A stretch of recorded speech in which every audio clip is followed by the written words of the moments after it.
Hari saya itu juga begitu, di samping nama ibu, hari saya itu kan mau dibaca sin, sod, sa, itu semua masuk. Dan mananya semua baik-baik. Baik-baik. Makanya kita pakai kitab Ar-Risalah, karena kitab Ar-Risalah itu kan kitab karangan Imam Syafi'i yang berbicara tentang usul fikih. Kalau bicara kemandirian pesantren, pertama kita bicara tentang potensi. Apa sih potensi yang paling menonjol di pesantren ini? Ya, paling tidak untuk saat ini dengan jumlah santri sebanyak 1.300 itu, berarti kan potensi perputaran uang itu besar. Ini Pondok Ar-Risalah ini kan kalau kita lihat air melimpah. Oh iya benar. Karena di bawah di kaki gunung, dan ini asli melimpah air. Biasanya kalau bisa juga potensinya adalah buah-buahan. Oh iya. Ini kan Langsat. Kanang ini kan terkenal dengan buah-buahan. Mau durian, mau langsat, mau rambutan, mau cengkeh, ada semua di sini. Nah, ini penting sekali karena pesantren itu jangan dicitrakan proposal. Proposal betul.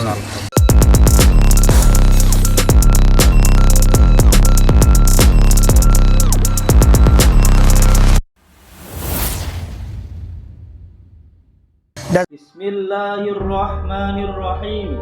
Bismillahirrahmanirrahim. Kitabu ahkamis sholati. Kitabu ahkamis sholati. Wahya lughatan ad-du'a'u. Wahya lughatan ad-du'a'u. Wa syar'an. Wa syar'an.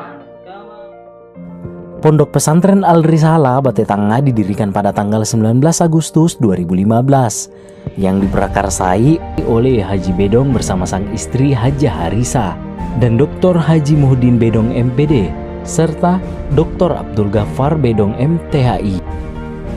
Ketua Yayasan Dr. Muhammad Ali Rusdi Bedong STHI MHI dan pengasuh Pondok Pesantren Al-Risalah Ustadz Mudir Mahmud SPDI. Meskipun baru, tapi telah memiliki perkembangan yang pesat dari tahun ke tahun. Terbukti dapat dilihat dari perkembangan jumlah santrinya yang terus meningkat. Bismillahirrahmanirrahim. Assalamualaikum warahmatullahi wabarakatuh. Alhamdulillahirrabbilalamin. Allahumma salli ala Muhammad wa ala ali Muhammad. Sahabat-sahabat Kemenapolman dimanapun Anda berada, setelah podcasting dengan beberapa madrasah di Pulau Limandar, begitu juga dengan kantor urusan agama kecamatan, Panrita Studio, tim media center Kemenapolman siang hari ini menyambangi satu pondok pesantren di Pulau Limandar, tepatnya di desa Batetanga yang lazim disebut dengan Kanang, Kecamatan Binuang. Biasanya kalau Kanang itu baik-baik.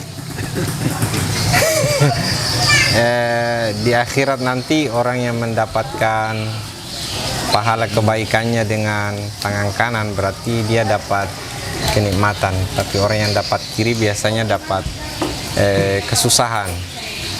Dan Kanang juga sepertinya begitu ya. Karena satu-satunya kampung di dunia yang bernama Kanang sepertinya hanya ini. Tepatnya di Pondok Pesantren Ar-Risalah, dan di samping kanan saya sudah hadir Al-Mukarram ini, yang merupakan salah satu pendiri dari Pondok Pesantren Ar-Risalah, yang secara tugas dan fungsi di Kementerian Agama beliau ini adalah dosen di IAIN Kendari, Dr. Abdul Ghaffar STHI MTHI. Assalamualaikum Pak Dokter. Waalaikumsalam warahmatullahi wabarakatuh. Saya panggil apa ini? Panggil Pak Kiai boleh, panggil Pak Dokter boleh. Yang enak saja. Oh ya, saya panggil Pak Kiai aja. Jangan toh, nanti belum mampu untuk sampai ke makam itu. Oh, iya. Saya panggil Pak Dokter aja lah kalau begitu. Apa kabar ini? Alhamdulillah sehat. Kapan tiba di Mandar ini? Dari Kendari? Berangkat dari Kendari hari Selasa yang lalu. Berarti sudah sekitar 3 harian di Pulau Limandar. Tadi ini sempat jalan-jalan di kampus Putra. Ini kita sekarang berada di kampus Putri. Sepertinya ada acara, ada tenda biru, ada orang mau kawin ya? Tidak. Di kita apa ya? Dia mendesain liburan itu supaya husnul khotimah dalam tanda petik, karena anak-anak ini akan membawa pulang kenangan selama setahun di pondok, maka kita desainkan supaya ada banyak kegiatan-kegiatan yang diletakkan di pra kepulangan untuk liburan bulan Ramadan. Makanya tadi malam ada kegiatan pembagian hadiah untuk santri-santriwati yang berhasil dalam ujian madrasah yang kedua. Nanti malam ada macerak baca. Kemudian besok adalah hari Ahadnya itu adalah prosesi penamatan khatam syaraf itu. Itu desain-desain itu kita lakukan hanya untuk supaya anak-anak itu membawa kegembiraan pulang ke rumahnya masing-masing. Ya. Itu desain. Berarti dalam rangka itu Pak Dokter hadir ya? Iya, benar. Sekaligus kita ingin mempersiapkan penerimaan santri baru di tahun ajaran berikutnya ini. Saya terus terang Pak Dokter dari dulu ini penasaran dengan Ar-Risalah. Itu kenapa? Itu cikal bakal sejarah awalnya Risalah itu apa itu? Sebenarnya tidak tahu ya, mungkin dibilang cita-cita, bukan juga dibilang apa, saya tidak tahu.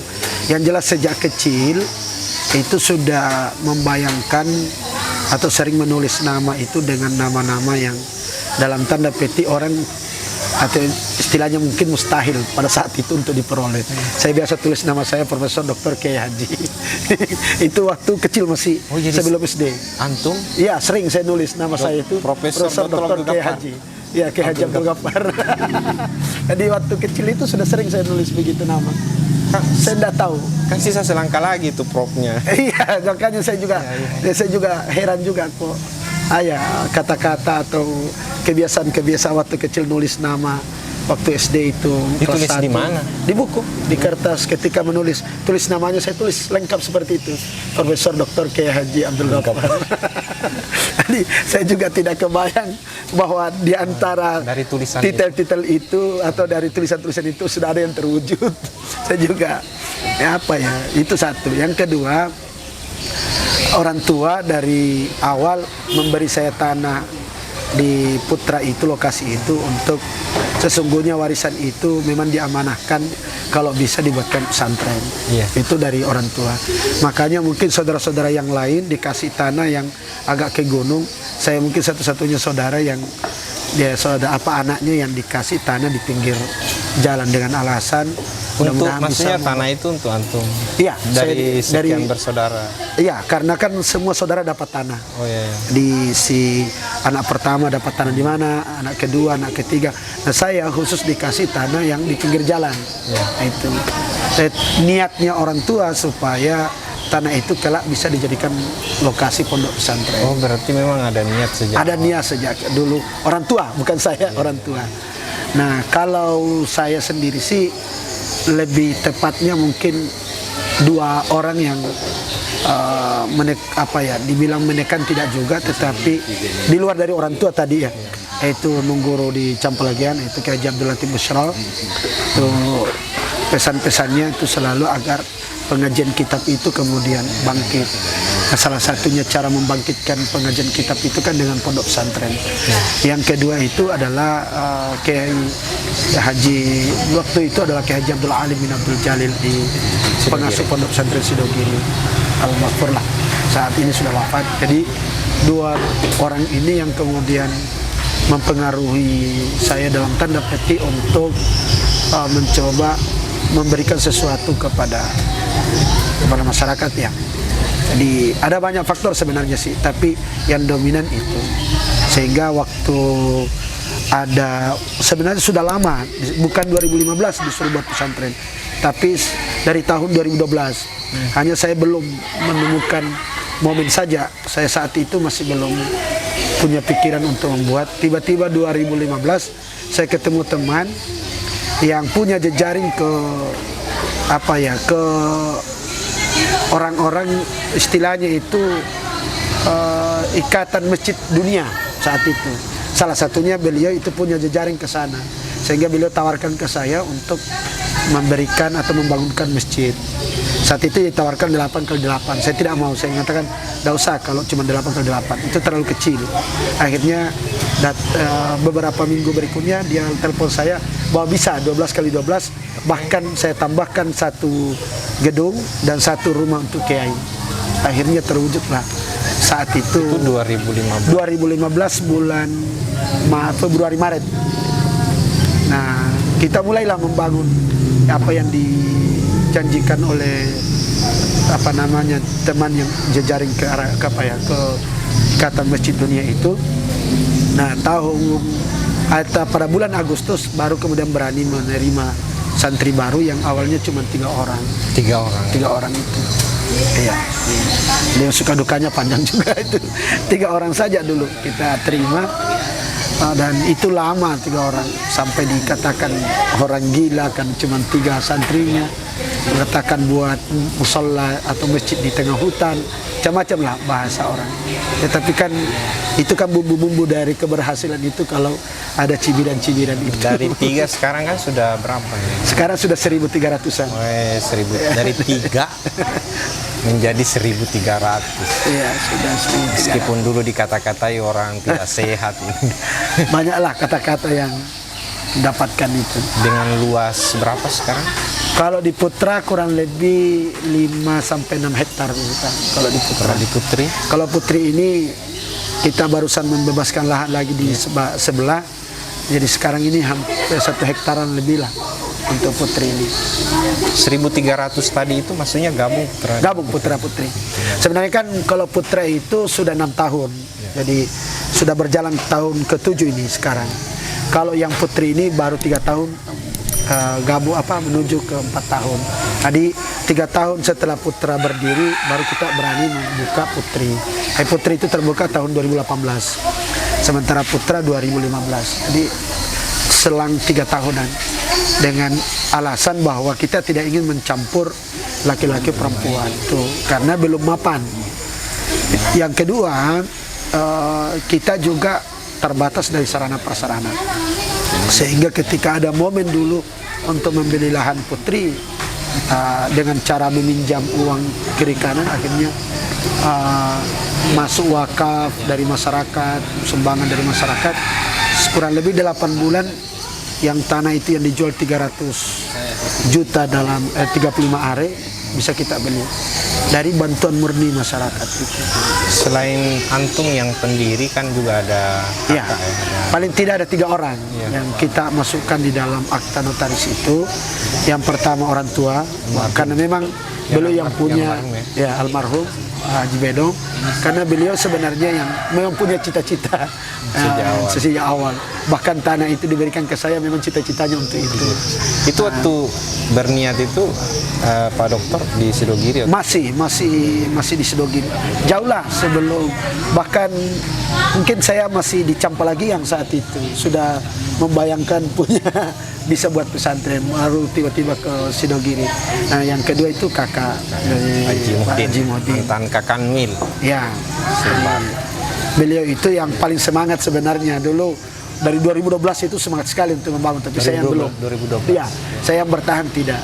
Sampai saya punya istilahnya dibilang firasat, saya tidak tahu firasat atau apalah, yang penting terdetik dalam hati.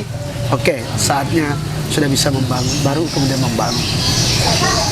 Makanya dulu ke Abdul Latif Musyarraf, ketika niat kita mau membangun itu, beliau datang, lalu beliaulah yang sholat pertama di lokasi pondok pesantren yang Putra itu. Beliau yang sholat dulu di situ.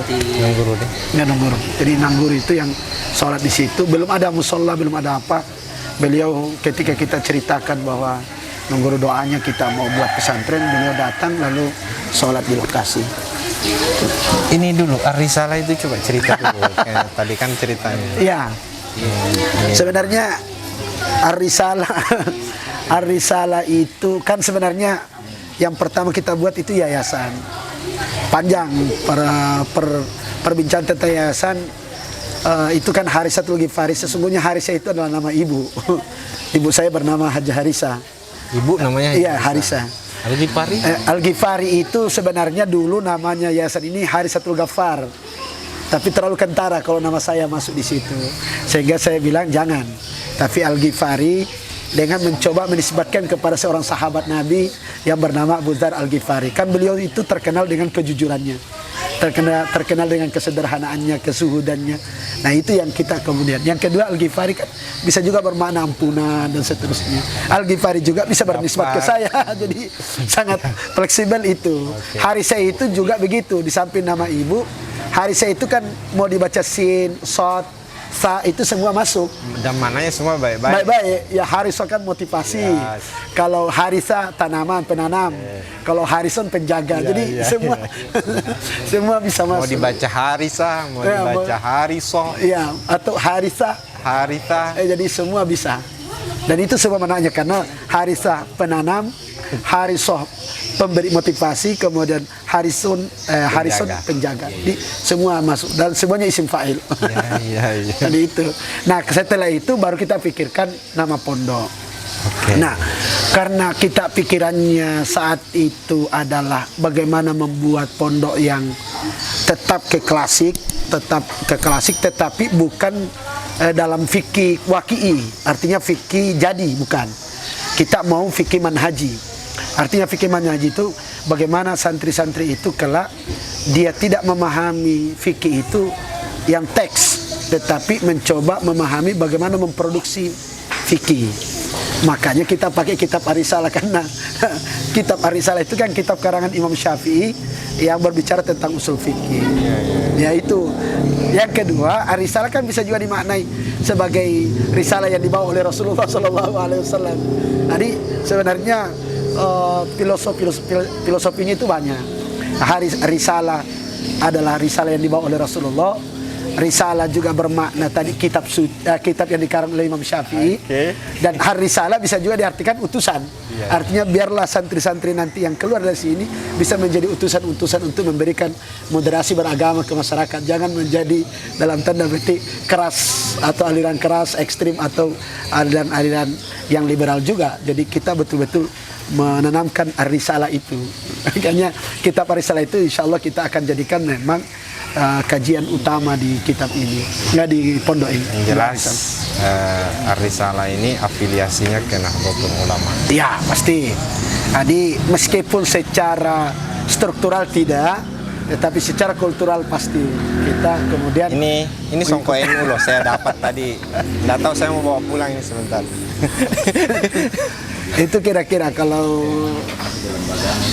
filosofinya lah, nama-nama pondok itu. Sebagai pondok pesantren yang 2015 ya, tentu seluruh masyarakat di Pulau Kalimantan ini ingin tahu Ar-Risalah ini apa sih yang menjadi program unggulannya? Kalau bicara program unggulan tetap kita merujuk ke kitab. Makanya tapi di satu sisi karena kita masyarakat kita kan masyarakat formalistik. Artinya tidak bisa dipisahkan dari ijazah, dari jenjang pendidikan yang ada. Sehingga mau tidak mau kami menggunakan dua kurikulum. Pertama kurikulum madrasiyah, artinya mengikut kurikulum yang ditetapkan oleh pemerintah. Tetapi untuk alianya, untuk sanawiyahnya kami pakai usto. Jadi bukan dibawa penmat, bukan dibawa pendidikan madrasah, tapi dibawa pontren. Sementara untuk aliyah hadir kepala seksinya di sini ya, ada di belakang layar. Kalau pontren itu, kalau MAPK itu kita kemudian memikirkan dulu karena belum ada undang-undang pondok pesantren, saat itu masih rawan kalau salafiyah ulia itu untuk kuliah. Karena khawatirnya dipermasalahkan ijazahnya, sehingga untuk tingkat aliyah kami buka MAPK. Tapi tahun ini alhamdulillah sudah keluar SK-nya untuk pendirian PDF. Pendidikan Dini. Sudah keluar ya? Sudah keluar Pak Kasih? Sudah keluar SK-nya. Sudah keluar ya? Saya sudah terima SK-nya. Oh, alhamdulillah. Jadi kira-kira itu anunya. Jadi sebenarnya kalau tawakal itu kami berkiblat ke Campalagian ke Pondok Pesantren Salafiyah Parapai untuk tabaqah. Hanya kami sedikit mendesain tabaqah itu menjadi tesnya per bulan. Jadi bukan per 3 bulan. Kami desain tabaqahnya itu per bulan tes. Alasannya sederhana. Jadi Jadi setiap akhir bulan dites. Yang oleh wali kelasnya dinyatakan, wali kelas tabaqahnya nyatakan ini anak sudah selesai, maju. Kan anak ini ada yang mungkin mampu 1 bulan, ada yang mampu 2 bulan, ada yang mampu 3 bulan. Kalau kita tetapkan 3 bulan, khawatirnya sudah ada yang selesai tapi belum ujian. Dan itu ada Dan itu ada. Makanya kami punya santri bulan 7 masuk, sekarang sudah baca syarat jurumiyah. Iya. Dari bulan 7 artinya hanya dalam 8 bulan. Ini ya asli modifikator ya. Jadi kita memodifikasi. Dengan itu alasan tadi. Bisa jadi kan ada anak-anak yang kecerdasannya di atas rata-rata, mampu 2 bulan. Atau ada yang lebih dari 3 bulan. Nah kalau 3 bulan dipakai berarti kan 6 bulan lagi berikutnya baru. Sementara anak biasanya kalau selesai 4 bulan gimana? Jadi kita kemudian modifikasi setiap bulan harus ada ujian tabaqah dan di akhir bulan. Jadi kita tetapkan tanggal 25 sampai 30. Sorop ada yang sanggup 1 bulan? Ada sanggup 1 bulan. Dan itu tesnya bukan tes oleh wali kelas, memang harus dibuatkan. Ini Pak kasih dulu sorop 1 minggu. Saya sorop 23 hari. Oh 23 hari. 23 hari saya sorop. Adik saya lihat Ada anak-anak begitu. ada. Bahkan saya kaget ada anak dari Mamuju itu dalam 1 bulan 2 kali tes. Artinya dia ikut sorop di matan jurumiyah. Coba bayangkan 1 bulan di sorop 1 bulan. Jadi setelah tes sorop langsung tes matan jurumiyah dan lulus dua-duanya. Tapi kan orang-orang khusus Ya, betul. Makanya, tapi kan kita tidak boleh menafikan itu sehingga harus dikasih fasilitas dalam bentuk ujian resmi. Itu untuk tabaqah. Tapi kalau untuk madrasah ya seperti semesteran itu. Dan alhamdulillah tahun ini kan kita sudah pakai aplikasi. Tahun ajaran ini aplikasi absensi itu pakai aplikasi sehingga anak-anak itu terekap berapa kehadirannya dan ada batasan ketika kehadirannya di bawah, misalnya di bawah 50% maka tidak bisa naik kelas. Jadi kita sudah tetapkan dalam bentuk aplikasi dan diumumkan siapa yang kehadirannya 100%, siapa yang di bawah itu dari 100%. Itu untuk guru? Bukan, untuk santri. Jadi kita buatkan aplikasi namanya Sikap Pribat. Jadi itu sistem informasi kesantrian dan akademik. Dan itu bisa dipantau secara real time oleh orang tua. Jadi sampai ke tabaqahnya, kamarnya, tapi memang pembayarannya dan kemana juga anak-anak tidak hadir di kelas Nayon tinggal di pondok? Iya kan banyak yang pulang. Izin pulang. Pertanyaannya kalau pulang itu gimana? Sehingga kami untuk mengantisipasi itu ya alpa. Kalau izin 3 jam artinya 3 mata pelajaran itu sama dengan 1 alpa. Kalau sakit 6 mata pelajaran tidak hadir disetarakan dengan alpa.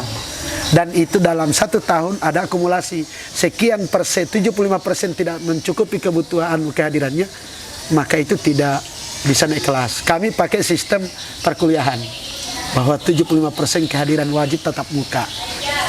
Mau izin mau sakit tetapi kan tidak boleh diseragamkan. Alpa dengan izin kan tidak boleh sama. Sakit juga tidak boleh sama. Jadi harus ada konversi.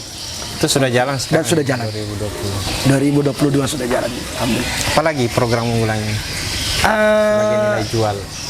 Kalau enggak, sebenarnya pondok pesantren itu semua sama. Artinya masing-masing punya, hanya kalau kita bilang nilai jual khusus, saya kira tetap ke kitab terus pembacaan kitab. Hanya kami mau karena kebetulan saya kemudian pendiri yang kakak juga selaku pendiri juga adalah orang-orang akademisi, tambah ketua yayasannya adik juga adalah akademisi, sehingga kami mensupport anak-anak itu untuk lanjut kuliah. Memang kami motivasi untuk lanjut kuliah dengan alasan biarlah mereka yang punya basic nanti yang mengisi baik itu dosen, mengisi ASN yang lain. Bahkan ada beberapa yang masuk ke tentara kami support supaya betul-betul anak-anak pesantren itu ya bisa mengisi ruang-ruang itu. Dan kan kita tahu lah kalau anak pesantren dalam tanda petik hampir pasti susah untuk menjadi radikal. Asalkan pesantrennya pesantren klasik, pesantren yang rujukannya ke kitab terus. Jadi itu alasan-alasan itu. Nah sekarang kita tambahkan juga ada tahfiz. Tetapi tahfiz harus ke kitab juga. Jadi tahfiz itu ada yang program. Jadi tetap kitab plus tahfiz. Ada bukan tahfiznya? Ada. Alhamdulillah sudah jalan. Bahkan besok itu ada yang tadi malam ada yang diberikan penghargaan karena mampu menghafal 8 juz dalam 5 bulan. 8 juz 5 bulan. Iya, ada 3 orang. Kan santri yang diseleksi masuk hanya 20-an orang yang lolos seleksi untuk ikut program tahfiz. Karena persyaratan nilai juga harus ada. Karena tetap penekanannya kitab plus tahfiz, bukan tahfiz plus kitab. Kitabnya tetap yang nomor 1. Tahfiznya itu tambahan. Itu. Nah, dari 2015 ke 2022 berarti sudah 7 tahun ya? Mau 7 tahun. Ya, 7 tahun. Nah, dengan 1.300 santri tadi itu, dengan bangunan yang saya kira sudah sangat lumayan representatif, apa itu akhir dari ending keinginan untuk, atau ada loncatan keinginan lagi untuk? Kalau pikiran itu kayaknya ya kita ya berdoa kepada Allah. Kalau saya keinginannya bukan berhenti di sini, malah kepikiran untuk buat perguruan tinggi sendiri ke depannya dengan alasan anak-anak kita. Tetapi saya tidak mungkin di satu sisi Mahat Ali, tapi di luar dari Mahat Ali. Pikiran saya supaya apa? Supaya kita punya santri-santri itu ya lulusannya PAI, lulusannya ekonomi syariah, lulusan ini bisa. Jadi saya masih kepikiran untuk membuka perguruan tinggi, tetapi mungkin bukan jangka pendek, tapi itu setelah betul-betul gedung, sarana, fasilitas yang pondok sudah cukup, maka kami akan lebarkan untuk itu. Makanya sekarang kita PDF itu syarat masuk ke PDF untuk ulia itu tesnya lolos itu harus Fathul Qorib. Kalau tidak kuasai Fathul Qorib tidak lulus. Ya, untuk PDF ya. Untuk PDF, karena ini yang kita siapkan untuk menjadi kader ulama, memenuhi ruang-ruang umum yang ada itu, baik itu di pendidikan keagamaan maupun pendidikan yang non keagamaan. Dari 1.300 santri yang Pak Dokter sebutkan tadi, sekarang ini kan Kementerian Agama salah satu program prioritasnya itu kan adalah kemandirian pesantren. Nah, publik juga ingin tahu ini Pak Dokter, seperti apa ini kemandirian pesantren untuk di Ar-Risalah Batu Tangga? Kan sebenarnya kalau bicara kemandirian pesantren, pertama kita bicara tentang potensi. Apa sih potensi yang paling menonjol di pesantren ini? Paling tidak untuk saat ini dengan jumlah santri sebanyak 1.300 itu, berarti kan potensi perputaran uang itu besar dalam artian kebutuhan santri, mulai dari kebutuhan kegiatan pelajaran maupun kebutuhan harian. Sehingga kami untuk Kemandirian Pesantren itu mencoba mengajukannya agar yang dikembangkan dulu adalah koperasi dengan merujuk ke Sidogiri.